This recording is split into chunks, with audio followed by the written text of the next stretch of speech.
বন্ধুরা আমার অপারেশন হয়ে গেছে, ঘাও পুরো ভালো হয়ে গেছে, ক্লিয়ার হয়ে গেছে। আর আপনারা তো দেখতে পাচ্ছেন আমি এখন বসতে পারছি। আর বসতে যেহেতু পারছি, আমি এখন এই যে পাইপটাই করে যেমন সিআইসি আগে করতাম, মানে এই পাইপটা লাগিয়ে দিনে 6 বার যে আমি সিআইসি করতাম লাগিয়ে লাগিয়ে, তো এটাই করব। আর এখন তাহলে এই যে পাইপটা লাগিয়ে রেখেছি, এই যে পুরো পাইপটা যে প্যাকেটটা, এটা এখন আমি পুরো খুলে ফেলিয়ে দিব। ঠিক আছে, তো এইটা আমার ডাক্তার লাগিয়ে দিয়ে গেছিল, মানে আমাদের ভক্তি দাদু লাগিয়ে দিয়ে গেছিল। তো আর দাদুকে ডাকার দরকার পড়বে না, কেননা আমি এটা নিজেই বের করে বলবো এই সিরিঞ্জটা দিয়ে।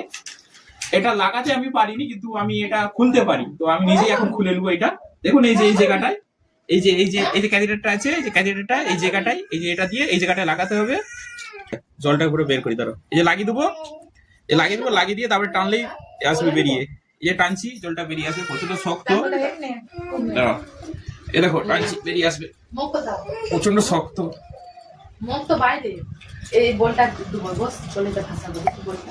বন্ধুরা প্রচন্ড শক্ত, এমনি না, শক্ত মানে মারাত্মক শক্ত, বেরিয়ে আসছে না।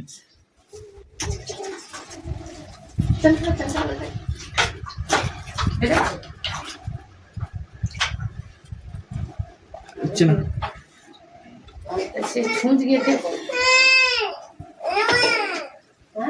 বন্ধুরা, প্রচন্ড শক্ত বেরাচ্ছে, তো শক্ত কি বলবো, এই বেরাচ্ছে, এবার বেরাচ্ছে, এবার বেরাচ্ছে বন্ধুরা, দেখুন এবার বেরাচ্ছে, দেখুন এর ভিতরে জলটা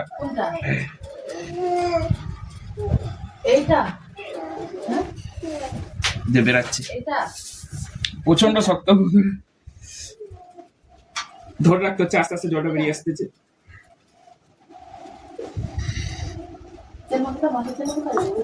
দেখুন এতখানি জল বেরিয়েছে, দেখছেন এই যে এতখানি জলটা বেরিয়েছে, আরো বেরাবে।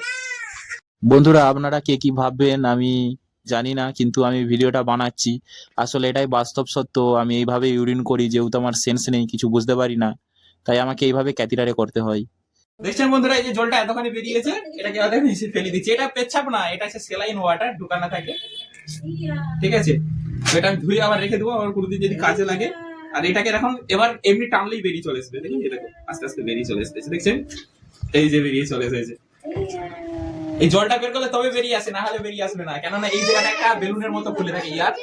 ঠিক আছে, ইয়ার নয় মানে ওয়াটারটা ঢুকানো থাকে আর আটকে যায় ভিতরে, স্টমাকের ভিতরে।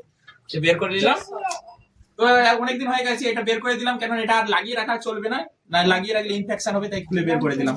আর এটাই করে এখন এবার 4 ঘন্টা অন্তর অন্তর যে সিআইসি করতে হয় সেটা করবো। মানে অনেক প্যারালাইসিস রোগীরাই জানে, যারা সিআইসি করে, যারা মানে হ্যান্ডিক্যাপ, হাঁটাচলা করতে পারে না, কোমরের নিচের দিকে সেন্স নেই, তারা তো এটাই করে এরকম ভাবে। ঠিক আছে, অনেকেই। তো আমি এবার এটাই করবো আজ থেকে।